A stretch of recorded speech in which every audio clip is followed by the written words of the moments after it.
Morning everyone. कैसे हैं आप लोग? आपकी पढ़ाई चल रही है ना? आज हम लोग पढ़ने जा रहे हैं इलेक्ट्रिक डाइपोल मोमेंट। तो कल पढ़े उसका आगे का पार्ट पढ़ेंगे आज। और आप सभी जितने बच्चे हैं सबसे ये कहना है आप इस चैनल के माध्यम से ही फिलहाल पढ़ें। सरकार की तत्कालिक कोई मंशा नहीं है कि ऑफलाइन क्लास खुलेगी। अगर वैसा कुछ अनाउंसमेंट होता है क्लास को लेके, ऑफलाइन क्लास को लेके, तो क्लास अपना भी खुल जाएगा। लेकिन फिलहाल हम लोग के पास जो ऑप्शन है पढ़ने का, इसी मीडियम से आप लोग पढ़ें, ऑनलाइन मीडियम से ही पढ़ें हम लोग। और आपका सिलेबस खत्म हो रहा है। आपको दो तरीके से खत्म किया जा रहा है। एक तरीके से ऑब्जेक्टिव खत्म किया जा रहा है, एक तरीके से आपको शॉर्ट लॉन्ग क्वेश्चन खत्म किया जा रहा है। इसलिए आप सभी को ये कहना है कि आप जरूर इस वीडियो को देखें, लेक्चर को देखें, नोट करें, कॉपी बनाएं। बहुत ज़्यादा चीज़ पढ़ाया जा रहा है इसके माध्यम से, और समय के हिसाब से पढ़ना जरूरी हो जाता है। इलेक्ट्रोस्टैटिक जो अपना इतना बड़ा चैप्टर था, वह चैप्टर लगभग अब समाप्त होने वाला है। कुछ टॉपिक बचे हुए हैं, वो भी खत्म हो जाएंगे। कुछ हम लोग न्यूमेरिकल भी साथ साथ कुछ कर रहे हैं, ऑब्जेक्टिव क्वेश्चन भी कर रहे हैं। तो आप सभी बच्चे इसको पढ़ाई के ध्यान से लें और सिंसियर होकर पढ़ें। जब तो आप नहीं पढ़ेंगे फिर आपका सिलेबस खत्म नहीं हो पाएगा सही से।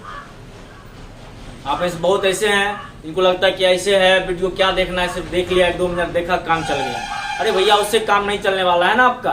आपको पढ़ना ही पड़ेगा। आपके पास कोई ऑप्शन दूसरा नहीं है। +2 पास करने के लिए आपको पढ़ाई करना ही होगा। इसलिए हम लोग जो पढ़ते हैं इस ऑनलाइन मीडियम से, इससे पढ़ेंगे और टॉपिक को एक एक करके खत्म करेंगे। फिलहाल आज हम उसके बाद का पार्ट लिखते हैं। जो कल पढ़े थे उसके जस्ट आगे का पार्ट है। ये भी डाइपोल मोमेंट से ही है, विद्युत द्विध्रुव आघूर्ण से ही है। और इसका कॉन्सेप्ट लगभग पैरेलल जो कॉन्सेप्ट चलेगा, जड़त्व आघूर्ण, जो क्लास 11th में पढ़ते हैं चैप्टर, वहां से मिलेगा। जिसे वहां निकालते थे हम लोग, याद कीजिए, सेंटर ऑफ मास। इसी प्रकार यहाँ निकालना सेंटर ऑफ चार्ज। आप क्लास 11th में पढ़े होंगे सेंटर ऑफ मास कैसे निकाला जाता था, और जस्ट उसी के सेम कॉपी चीज है यहाँ। उसी का पूरे कॉन्सेप्ट यूज करेंगे और उससे निकालेंगे सेंटर ऑफ चार्ज कैसे निकाला जाता है।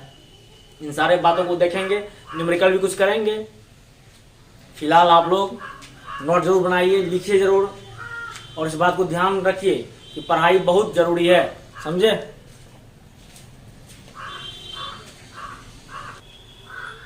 देखिए कुछ पॉइंट लिखे हुए हैं। In case of electric dipole, आप कुछ बात अंग्रेजी में समझने का प्रयास करो। In case of electric dipole it में possible charge are not concentrated. Dipole में जो कहा गया है कंसंट्रेटेड चार्ज पॉसिबल नहीं है एट सिंगल पॉइंट। एक पॉइंट पर कंसंट्रेटेड चार्ज पॉसिबल नहीं है। किसमें? डाइपोल में। डाइपोल में के केस में, in case of electric dipole, विद्युत द्विध्रुव के केस में, इट में possible charge are not concentrated single point. एक सिंगल पॉइंट पर कंसंट्रेटेड चार्ज पॉसिबल नहीं है। दे में भी डिस्ट्रीब्यूटेड चार्ज, वो क्या हो सकता है? डिस्ट्रीब्यूटेड हो सकता है, वितरित हो सकता है। आई बात समझ में? उसके बाद नीचे लिखा है इन केस ऑफ डिस्ट्रीब्यूटेड चार्ज। ये किसके बारे में कहा गया था? कंसंट्रेटेड चार्ज के बारे में। कंसंट्रेटेड चार्ज के बारे में कहा गया था, या किसके बारे में कहा जा रहा है? डिस्ट्रीब्यूटेड, मतलब वितरित आवेश के बारे में। In case of distributed charge we assume a hypothetical, हम लोग क्या मान सकते हैं? एज्यूम कर सकते हैं पॉइंट चार्ज। तो क्या मान सकते हैं? पॉइंट चार्ज मान लेंगे। Where total charge is suppose to be placed, और टोटल चार्ज क्या हो जाएगा? एक दूसरे स्थान पर सपोज माना जाएगा। This point is non A centre of charge, मतलब उसको माना जाएगा कि सारा इसी जगह जमा है। जैसे हम सेंटर ऑफ मास में क्या पढ़ते थे, एक रॉड लेते थे, रॉड का सेंटर ऑफ मास मान लेते हैं बीच में है। ये निकालने के लिए कुछ करना होता था, उसके बाद यहाँ चार्ज के बारे में सोचना पड़ेगा कि अगर यह डिस्ट्रीब्यूटेड चार्ज है तो उसको एज्यूम क्या करेंगे? पॉइंट चार्ज कर लेंगे, और मान लेंगे कि उसका सबका एक सेंटर पर है चार्ज। उसी को क्या बोलते हैं? Centre of charge. से वहाँ बोलते सेंटर ऑफ मास, यहाँ उसको बोलते सेंटर ऑफ चार्ज। आई बात समझ में? इसको नोट कीजिएगा, फिर समझते हैं आगे। अब समझना है सेंटर ऑफ चार्ज। क्या समझना है? सेंटर ऑफ उसको बोलते हैं सी सी। क्या बोलते हैं इसको? हेडिंग ये बनाते हैं हम लोग सेंटर ऑफ चार्ज। बना लीजिए आप लोग भी heading, centre of charge. Centre of charge, पहले सेंटर ऑफ चार्ज आपको तभी अच्छे समझ में आएगा जब इसका प्रीवियस कुछ नॉलेज आपके पास है। नहीं है तो हम प्रीवियस नॉलेज आपको रिवाइज करवा देते हैं कि ये सेंटर ऑफ चार्ज कैसे सेंटर ऑफ मास से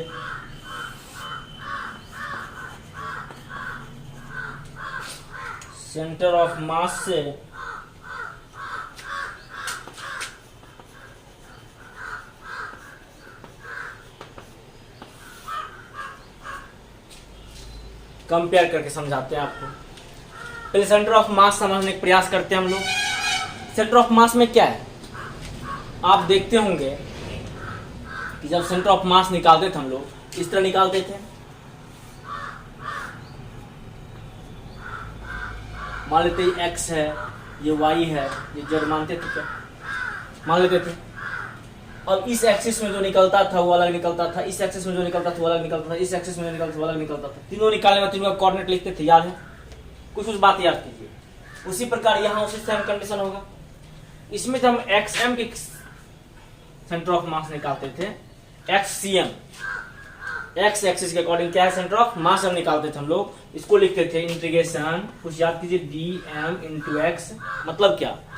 जितना द्रव्यमान है उससे उसके बीच की दूरी बाय इंटीग्रेशन dm करते थे। मान लेते एक लड्डू है, लड्डू इस तरह बना हुआ था, देखो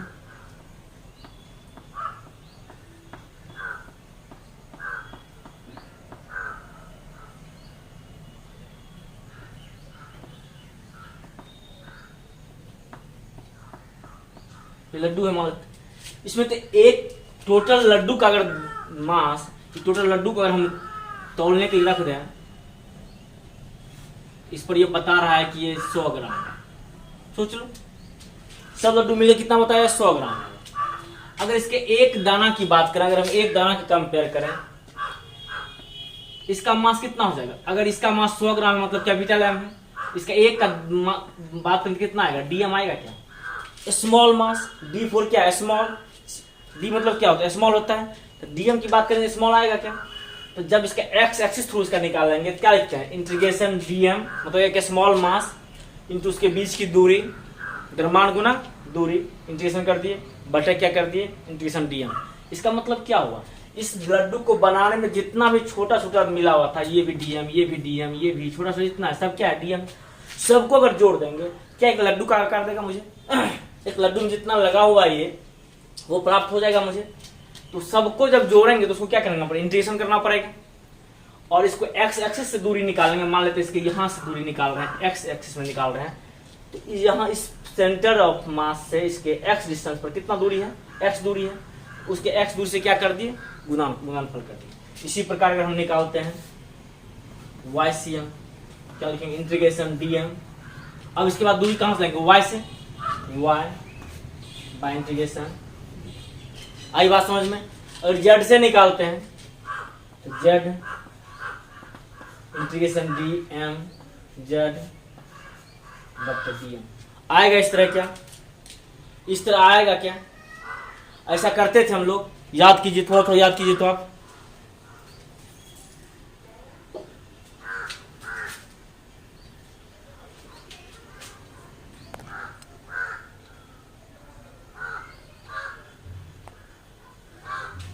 ऐसा निकालते थे हम लोग। अब इसी को हम आगे थोड़ा बढ़ाते हैं।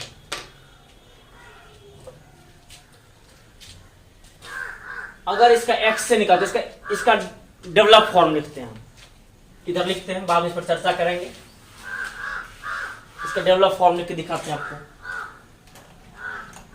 इसका एक्ससीएम का।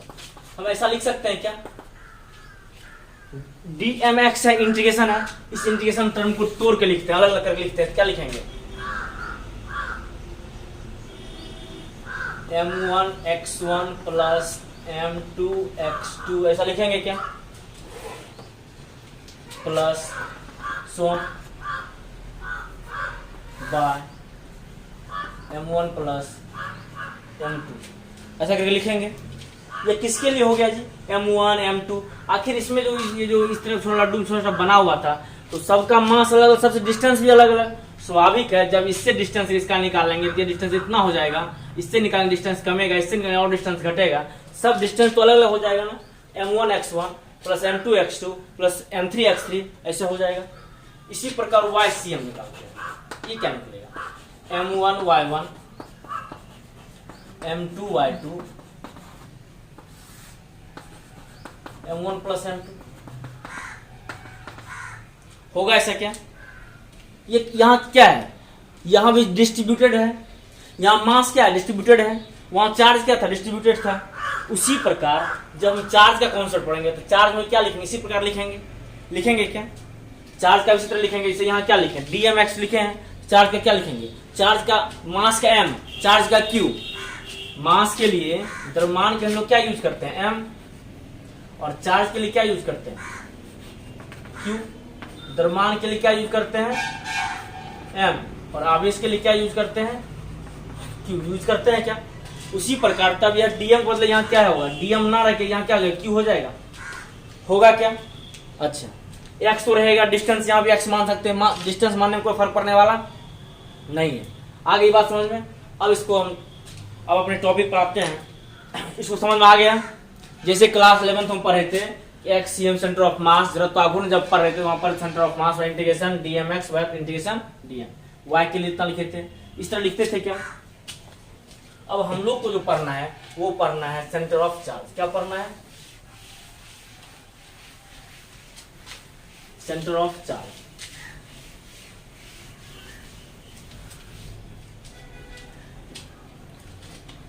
हेडिंग है हम लोग का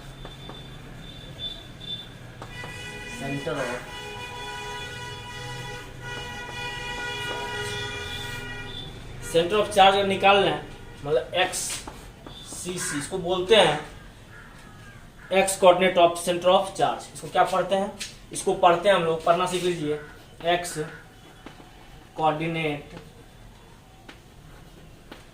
coordinate of charge of centre of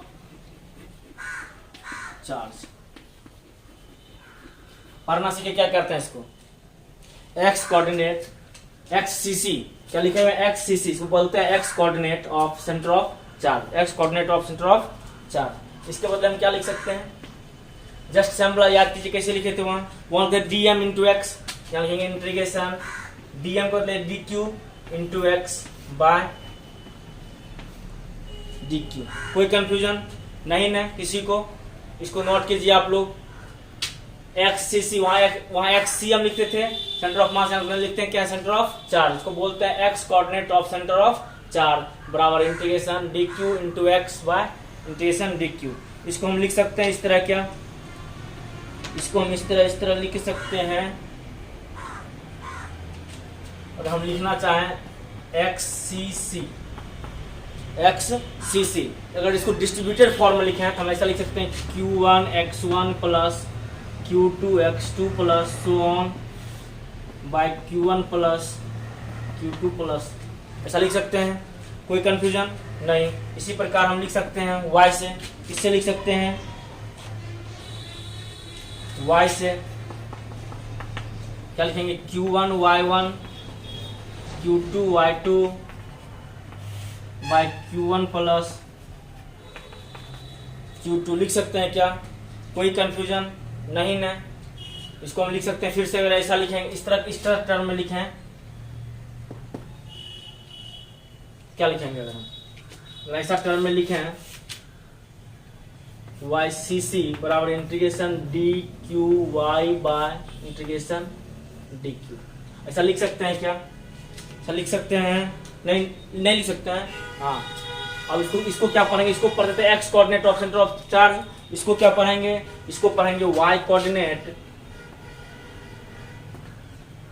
coordinate of centre of charge. आई बात समझ में, आ गई बात समझ में, कैसे फाइंड करना है इसको नोट कीजिए आप लोग, नोट कीजिए इसको।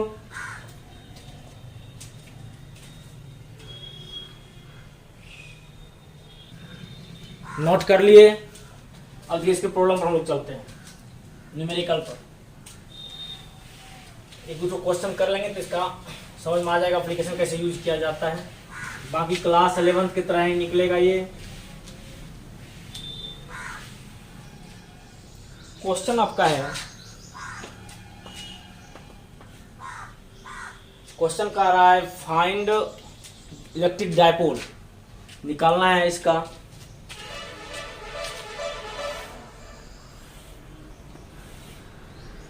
यहाँ 2q है, यहाँ -q है, यहाँ भी -q है, ये l है, ये l है, ये l।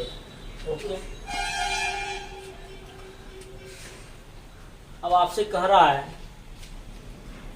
Find dipole moment for the system shown in figure. Find dipole moment for the system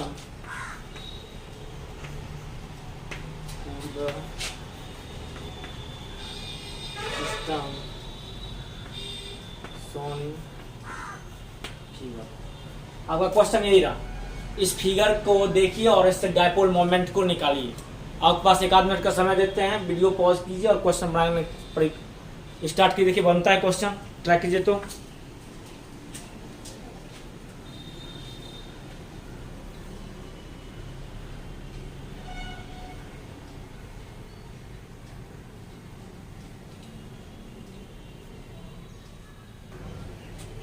देखिए क्वेश्चन बना, नहीं सॉल्व करते हैं हम लोग। क्वेश्चन लिख लिया है ना आप लोग, इसको मिटा देते हैं, साइड में इधर लिखते हैं, फिर सॉल्व करते हैं।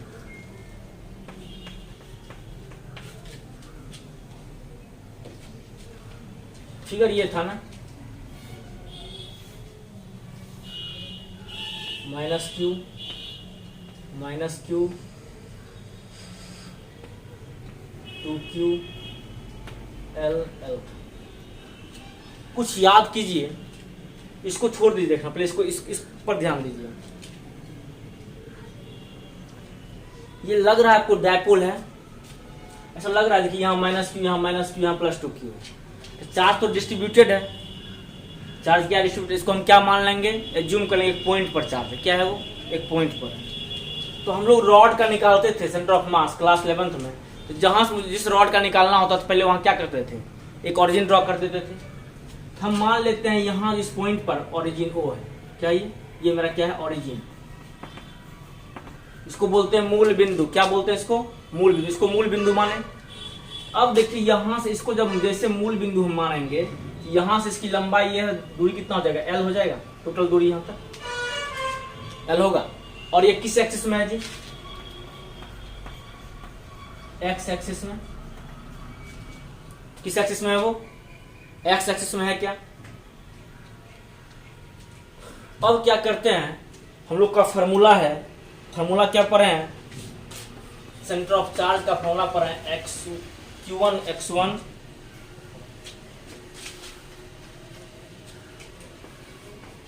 x1 plus q2 x2। कितना चार्ज है जी, 2 चार्ज है, एक यहाँ 2 चार्ज है, बाय q1 प्लस q2। क्या ये फॉर्मूला हम लोग को मालूम है मालूम फॉर्मूला।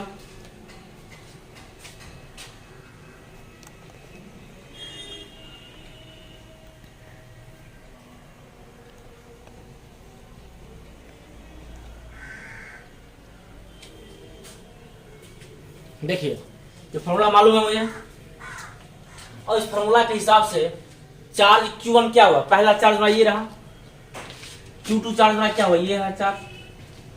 पहला चार्ज का दूरी कितना है, ओरिजिन पर जो रखा हुआ रहेगा, आप ही बताएं। जब कोऑर्डिनेट के ओरिजिन पर जो चीज रखा रहेगा उसका तो वैल्यू 0 होगा। डिस्टेंस कितना होता है, ओरिजिन से डिस्टेंस कितना होगा, 0 होगा 0, क्योंकि ओरिजिन पर सब क्या डिस्टेंस क्या होता है, 0 0 होता है। एक्स का भी 0, वाई का भी क्या होता है, 0।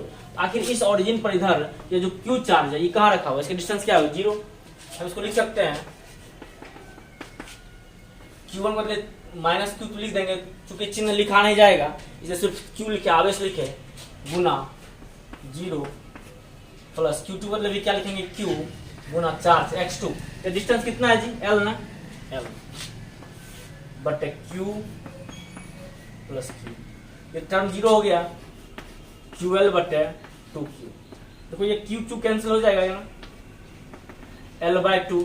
नॉर्मल में भी तुम बोल सकता था कि सर सीधा सीधा लंबा है ये, इसका आधा लंबाई का क्या हो जाएगा, आधा पर हो जाएगा, सेंटर ऑफ मास ऐसे निकलता, इसका लंबाई क्या होता, आधा हो जाता।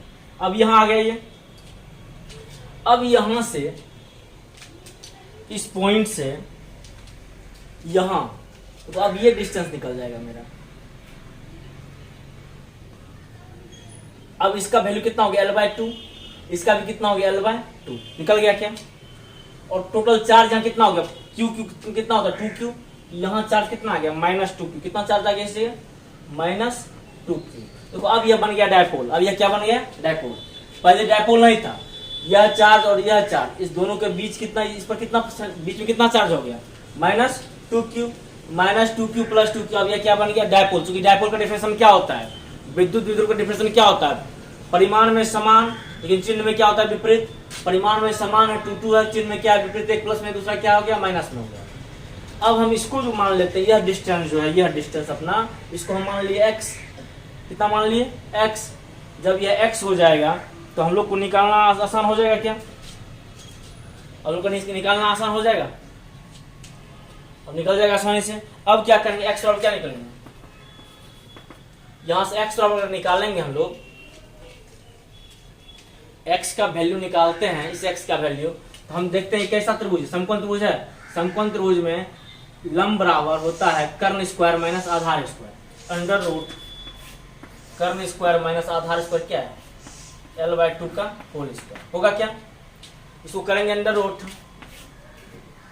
L square minus L square by 4 L square minus L square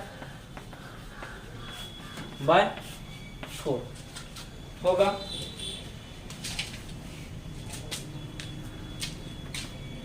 हो जाएगा √3L/2। देखो यहाँ 4L स्क्वायर में से L स्क्वायर घटेगा, 3L स्क्वायर होगा, तो 3 का तो वर्गमूल होता नहीं है, L स्क्वायर से एक L बाहर गया, 3 का रूट हो गया, 4 का कितना हो गया, 2 हो गया, इतना निकल गया, क्या निकल गया, दूरी x का डिस्टेंस निकल गया।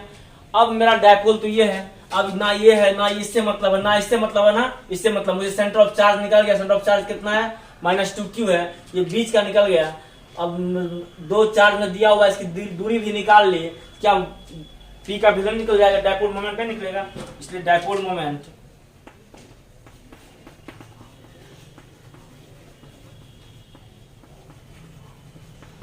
P बराबर Q इंटू 12, Q पर कितना लिखेंगे 2Q, अरे Q इंटू L होता है ना, तो 2Q लिखेंगे ना, 2Q, L को कितना लिखेंगे √3L/2।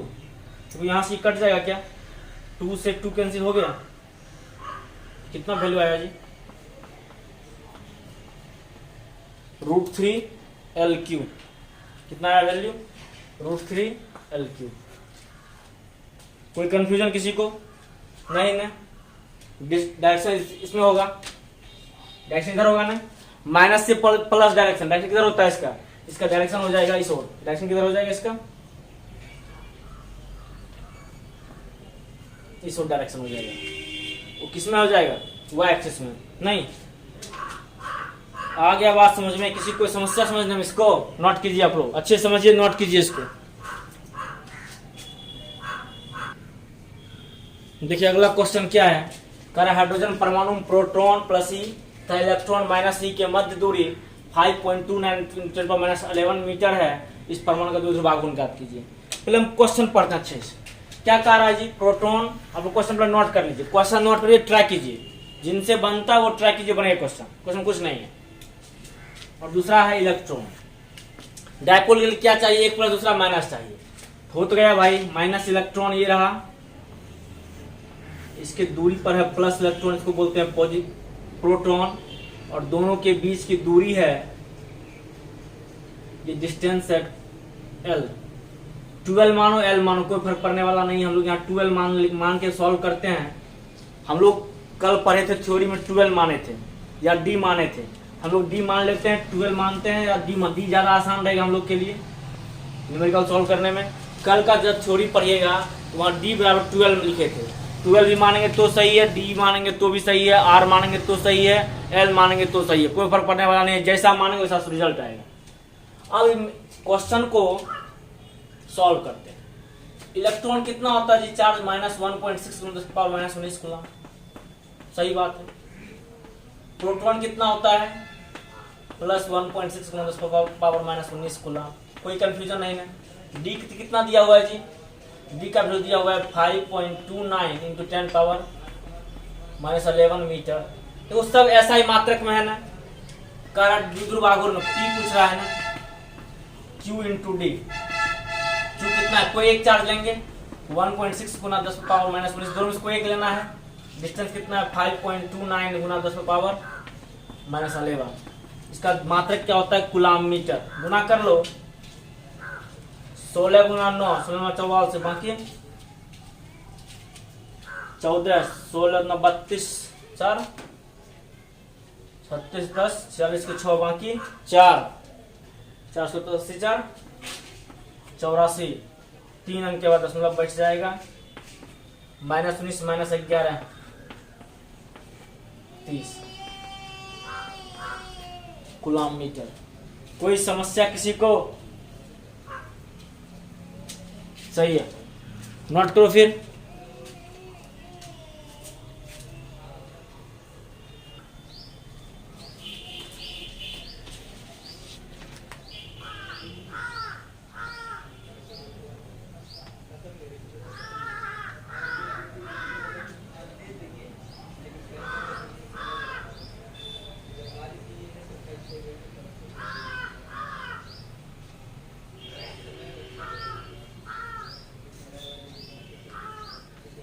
क्वेश्चन देख लिए।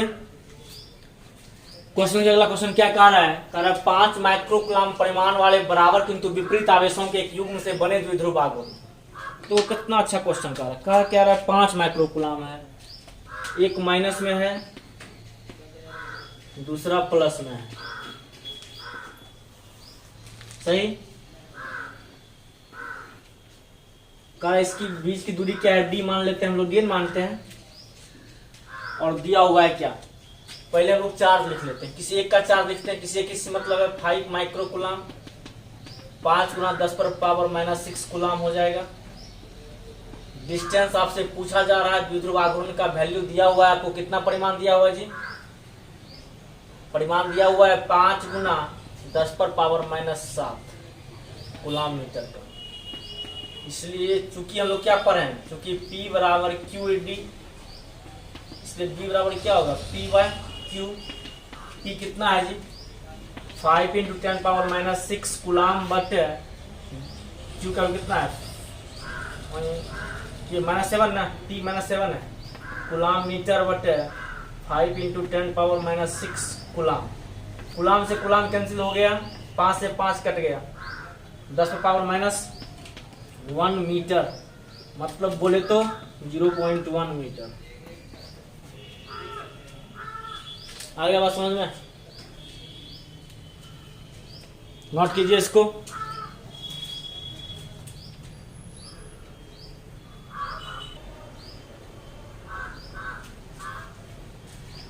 तो क्वेश्चन ये रहा।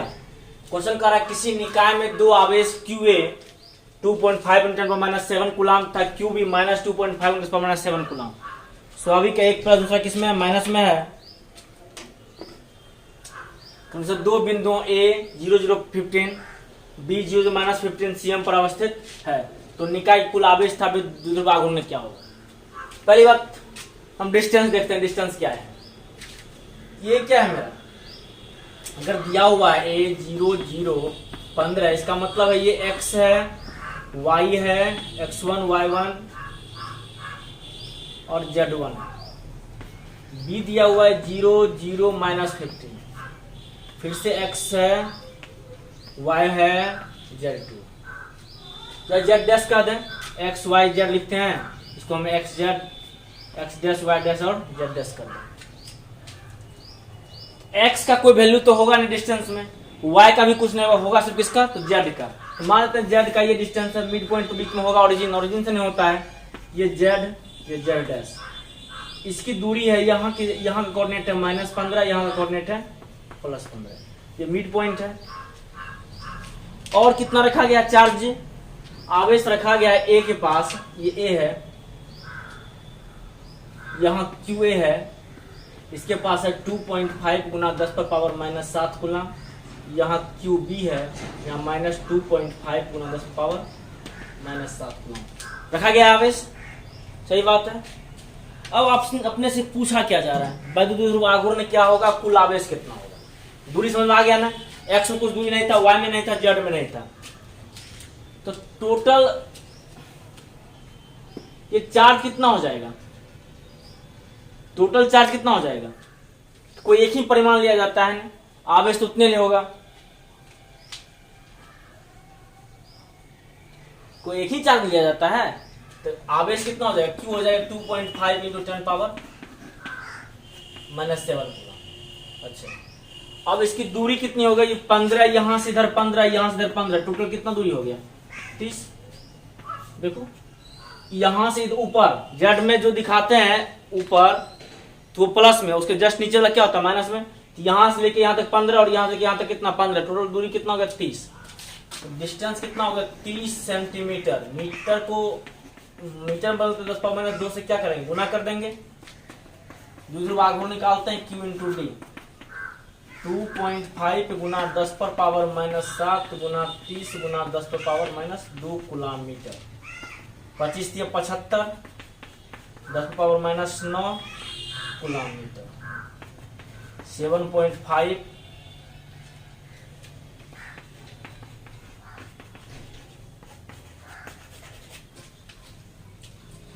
75 में 10 पावर माइनस 9 कूलम मीटर, यही आंसर आ गया आपका, इसको नोट कर सकते हैं। कोई एक ही आंसर रहने दीजिए, क्या फर्क पड़ता है, रहने के ऊपर नहीं आंसर। अच्छा डेसिमल हटाएंगे तो भी बनेगा वही आंसर, एक डेसिमल बढ़, एक मतलब 10 बढ़ जाता है।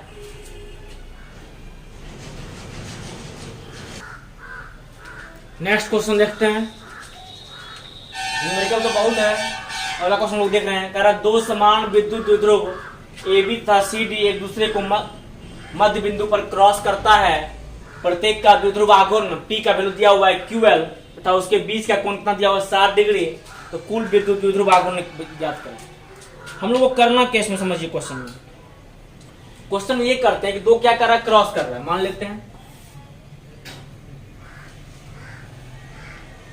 इसका नाम है A B, इसका नाम है C, इसके बीच का एंगल कितना बन रहा है जी 60 डिग्री। कितना बन रहा है एंगल, कहीं भी 60 बना दो कोई फर्क नहीं पड़ता, इधर बना लो, इधर का मिड पॉइंट यही रहा। कितना बना एंगल 60 डिग्री का, तो उसके बीच का कोण कितना 60 दिया हुआ, कह रहा कुल का रिजल्टेंट। अगर इस दो वेक्टर, चूंकि द्विध्रुव आघूर्ण क्या है, दो वेक्टर है ना, यहाँ द्विध्रुव आघूर्ण दिया हुआ P बराबर दिया हुआ है QL, इसका भी दिया हुआ P बराबर QL, यही कह रहा ना। दो समान विद्युत द्विध्रुव, समान विद्युत द्विध्रुव मतलब क्या, QL एक दूसरे को मध्य बिंदु पर क्या करता है, क्रॉस करता है। हम लोग QL ना मान QD मान लेते हैं, और आसान रहेगा, क्योंकि D हम लोग यूज कर रहे हैं टर्म। ऐसा ऐसे आघूर्ण लिखा हुआ है QL, क्वेश्चन के हिसाब से मानते हैं, अपने हिसाब से नहीं मानना है, क्वेश्चन के हिसाब से मानना है।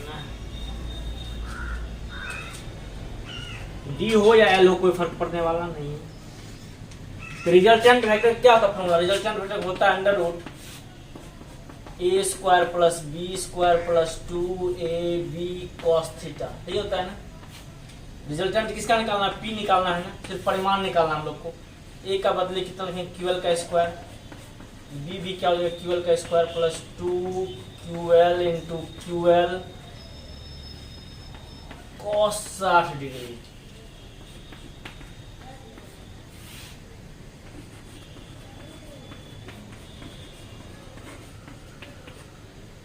टू QL का स्क्वायर cos 60 का वैल्यू हाफ cos 60, हाफ देखो यहाँ 2 से 2 कट गया, एक ये भी क्या Q स्क्वायर हो जाएगा, 1 2 3 3Q स्क्वायर L स्क्वायर। इसको ऐसे लिख सकते हैं P बराबर अंडर रूट 3QL का होल स्क्वायर, रूट 3 QL। यही क्या आ गया आंसर। रिजल्टेंट ये पूछ रहा है ना, कुल मतलब रिजल्टेंट। रिजल्टेंट का फॉर्मूला ये होता है दो वेक्टर में, ये पढ़े हैं ना हम लोग। जब दो वेक्टर्स का रिजल्टेंट क्या होता है, a square b square plus 2ab cos theta. बना दिया आंसर, देख लीजिए।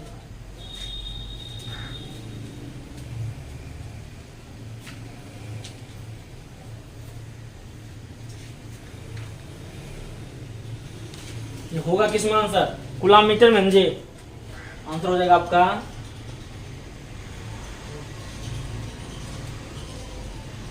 आंसर होगा कूलम मीटर।